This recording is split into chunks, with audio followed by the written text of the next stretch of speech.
अस्सलाम वालेकुम दोस्तों हिंदू में कहता है कि गाय नॉनवेज है और दूध वेज है। और जब इसी बात को साइंस के ताल्लुक से देखा जाता है तो मालूम ये चलता है कि जब गाय नॉनवेज हो सकता है तो दूध नॉनवेज क्यों नहीं हो सकता है। जाहिर सी बात है, दूध भी नॉनवेज ही होगा। लेकिन इसी बात को हिंदू भाई हमारे नहीं मानते हैं। तो दोस्तों इसी बात को लेकर चर्चा करने वाले हैं हिंदू के बहुत बड़े गुरु अनिरुद्ध आचार्य जी, और इसके बाद तस्करा करने वाले हैं डॉक्टर जाकिर नाइक। ये वीडियो काफी ज्यादा इन्फॉर्मेटिव है, स्किप मत करना। आइए शुरू करते हैं। दूध मांसाहार में आता है कि वेजिटेरियन में आता है? क्योंकि वो भी मतलब गाय या भैंस के पेट से ही आता है, तो वो भी पेड़ पौधे होते हैं उनको तोड़ो ना डाल तो दूध निकलता है। गाय का दूध जो पीते हैं वो वेज है कि नॉन वेज है साइंटिफिकली? आज की सवाल तो दोस्तों बहुत बेसिक सी है कि हिंदू धर्म के मुताबिक मांस मछली या नॉनवेज वगैरह खाना पाप है, क्योंकि ये सब मांसाहार में आता है। तो फिर गाय या भैंस से निकला हुआ दूध को हम क्यों खाते हैं? दूध आखिर शाकाहार कैसे हो सकता है? क्योंकि दूध भी तो उसी गाय या भैंस की मांस का ही निचोड़ है। इस सवाल पर दोस्तों गुरु अनिरुद्ध आचार्य जी अपने जवाब में क्या कुछ कहते हैं वो हम वीडियो में आगे देख पाएंगे, जो कि बहुत इंटरेस्टिंग क्लिप होने वाला है। तो चलिए पहले हम इस क्लिप को देखते हैं और साथ ही बाद में डॉक्टर जाकिर नाइक सर से हम ये भी जान लेते हैं कि असल में साइंस क्या कहते हैं कि दूध शाकाहार है या मांसाहार। जब इसी हवाले से एक भाई साहब आकर नाइक सर से सवाल पूछते हैं, तो चलिए देखते हैं इस पूरी वीडियो को बिना टाइम जाया करते हुए। ये बहुत ही इन्फॉर्मेटिव और ज़बरदस्त होने वाला है, इसे आखिर तक ज़रूर देखने की कोशिश कीजिएगा। चलिए देखते हैं। दूध मांसाहार में आता है कि वेजिटेरियन में आता है? क्योंकि वो भी गाय या भैंस के पेट से ही आता है, तो वो भी पेट तो मांस से ही बना हुआ है, उसी चीजें से छू के निकल रही है वो चीज। भाई पेट से आया है तो ये मांस कैसे हो जाएगा बेटा? वो पेट से निकल रहा है, आप भी तो पेट से ही आए हैं। ये सारी सृष्टि ही पेट से बाहर आई है, माँ के पेट में ही सब थे।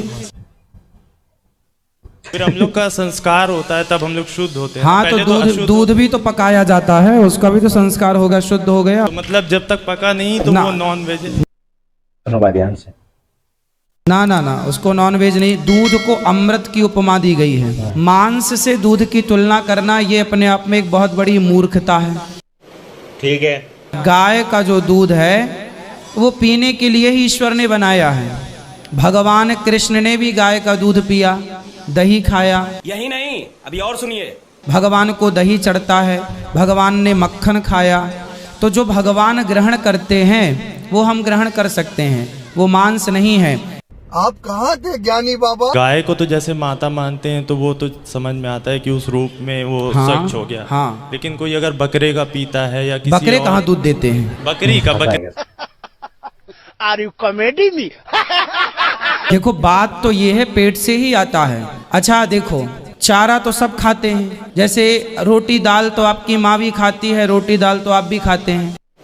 ठीक है। पर बच्चा पैदा करने की क्षमता ईश्वर ने स्त्रियों को दी है, पुरुषों को नहीं दी। हाँ या ना? जब आप माँ के पेट से बाहर आए ना, तो ईश्वर ने आपको भी दूध माँ के आंचल में भरा था, आपने भी दूध पिया था। तो वो ईश्वर की एक व्यवस्था है। दूध मांस शरीर से ही बनता है। शरीर में जो माँ खाती है उसी के रस से, उसी का रस है ये दूध के रूप में, पर वो विधाता के नियम से है। यही नहीं, अभी और सुनिए। कुल मिला के कहना ये है कि ये जो माँ खाती है उसका सार है। देखो हर चीज में दूध होता है। अभी आपको आगे मजा आने वाला है। आपने देखा होगा आग का पौधा होता है, उसको तोड़ने से उसमें भी दूध निकलता है। बात तो सही है।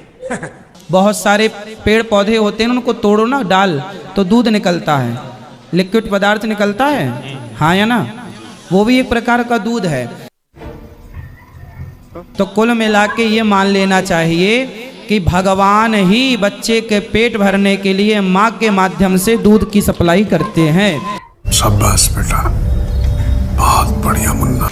ये ईश्वर का भेजा हुआ अमृत है। डॉक्टर भी बोलते हैं कि बच्चे के लिए माँ का दूध संपूर्ण आहार है, 6 महीने तक दूध पिलाएं। ठीक है।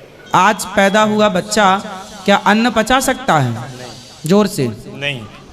अन्न नहीं पचा सकता तो क्या मांस पचा सकता था? नहीं।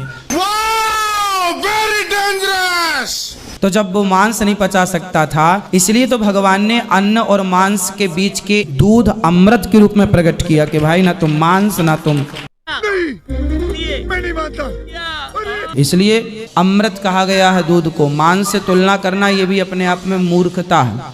कौन है ये लोग? कहां से आते हैं? ठीक है भाई, ये देखो जरूरी नहीं है कि हमारे मांस से टच होके आ रहा, शरीर के भीतर से टच होके आ रहा तो वो मांस है, नहीं नहीं। अब जैसे जब स्त्री गर्भवती होती है तो पुरुष का तेज ही तो स्त्री के गर्भ में स्थापित होता है, तो वह भी तो शरीर से निकला पदार्थ है, ठीक है, लेकिन वह एक बच्चे का निर्माण करता है। उसी बच्चे को पैदा होने के बाद माँ का दूध उस बच्चे का पोषण करता है। ये ईश्वर की एक व्यवस्था है। इसलिए मांसाहार, आप मांस खाते हो? नहीं, मांस नहीं खाना चाहिए और दूध खूब पीना चाहिए। पीते हैं। गाय का दूध जो पीते हैं वो वेज है कि नॉन वेज है? साइंटिफिकली गाय वेज है कि नॉन वेज है भाई साहब? हम लोग जानते हैं नॉन वेज है। गाय नॉन वेज है ना? हाँ। तो उसका दूध वेज होगा या नॉन वेज होगा? नॉन वेज, लेकिन हम लोग का धर्म में वो देवी है। हाँ, अभी उसके ऊपर बाकी सवाल आ गया ना। आपका पहला सवाल था कि दूध नॉन वेज है क्या वेज है, तो मैंने पूछा गाय नॉन वेज है क्या वेज, आपने कहा नॉन वेज, तो दूध भी नॉन वेज होगा। तो साइंटिफिकली दूध नॉन वेज है, लेकिन क्योंकि दूध के बिना आपकी जिंदगी नहीं गुजर सकती है तो दूध को लोग ने वेज कर दिया। आप समझे ना? दूध के बिना जिंदगी गुजरना मुश्किल है तो दूध को वेजिटेरियन कह दिया। तो मेरे तकरीर में जो मुनाजरा हुआ था मेरा एक जैन के साथ कि गोश्त खाना इंसान के लिए हराम है क्या हलाल है? हम भी जैन है। मालूम है आपका नाम जैन है? तो एक मुनाजरा हुआ था with the president of the Indian vegetarian congress mister Rashmi bhai Zaveri, वो प्रेसिडेंट थे। तो एक मुनाजरा हुआ कि गोश्त खाना इंसानों के लिए हराम है क्या हलाल है। और मुनाजरे में मैंने साबित किया कि गोश्त खाना इंसान के लिए हराम नहीं, अच्छा है, साबित किया। और उसमें यह भी कहा कि दूध नॉनवेज है, लेकिन सारे वेजिटेरियन दूध पीते, क्यों? आप समझ रहे ना? तो दूध साइंटिफिकली इज नॉन वेजिटेरियन। आपने कहा क्या है, हमारी देवी है। आप अगर पढ़ेंगे, जैसा मैंने कहा कि न तस् प्रतिमास्ति, उस ईश्वर की कोई प्रतिमा नहीं, कोई अक्स नहीं। आप समझे ना? कोई अक्स नहीं, कोई पिक्चर नहीं, कोई पेंटिंग नहीं, कोई फोटोग्राफ नहीं। तो ये वेद के मुताबिक ये गलत हो जाता है। आप समझे ना? लेकिन फिर भी मैं जानता हूं कि कई किताबों में, क्योंकि हिंदू किताबें दो किस्म की है, श्रुति और स्मृति। श्रुति वो किताब जो भगवान की तरफ से आए, वेद और उपनिषद। स्मृति वो किताब जो इंसानों ने लिखी है। तो एक श्रुति होती जो ईश्वर की तरफ से है, और एक होती है स्मृति जो इंसानों ने लिखी है। तो मैं जानता हूं कि कई हिंदू मजहबी किताबों में, खुसूसन स्मृति में, ऐसी चीजें लिखी है जो श्रुति के खिलाफ है। ये आप देखेंगे, गाय आपकी देवी है, वो आप वेद में नहीं पाएंगे, आप नीचे वाली किताब में पाएंगे। तो जब भी कोई ऊंची या नीचे किताब में टकराव हो तो मैं मानना चाहिए ऊंची किताब। तो दोस्तों, ये थी आज का वीडियो। उम्मीद है कि आपको बहुत बहुत पसंद आया होगा। दोस्तों आपने दोनों लोगों का अपने जवाब बहुत ही अच्छे से सुना होगा। पंडित का जवाब भी आपने सुना, उसके बाद डॉक्टर जाकिर नाइक का भी जवाब आपने सुना। पंडित साहब अपनी बात में बता रहे थे कि आप गोश्त ना खाया करो, आप दूध ज़्यादा से ज़्यादा पिया करो। उसके बाद डॉक्टर जाकिर नाइक ने भी आपको बताया कि साइंटिफिकली, मतलब साइंस के हिसाब से गाय नॉनवेज है तो दूध भी जाहिर सी बात है नॉनवेज ही होगा। लेकिन आजकल हम लोग दूध के बगैर हम लोग का जीना मुश्किल है। दूध को हम लोग बहुत ज़्यादा अपनी ज़िंदगी में इस्तेमाल करते हैं, खाने पीने में, तो इसलिए दूध अब वेज हो गया है। तो दोस्तों, उम्मीद है कि आपको वीडियो पसंद आया होगा।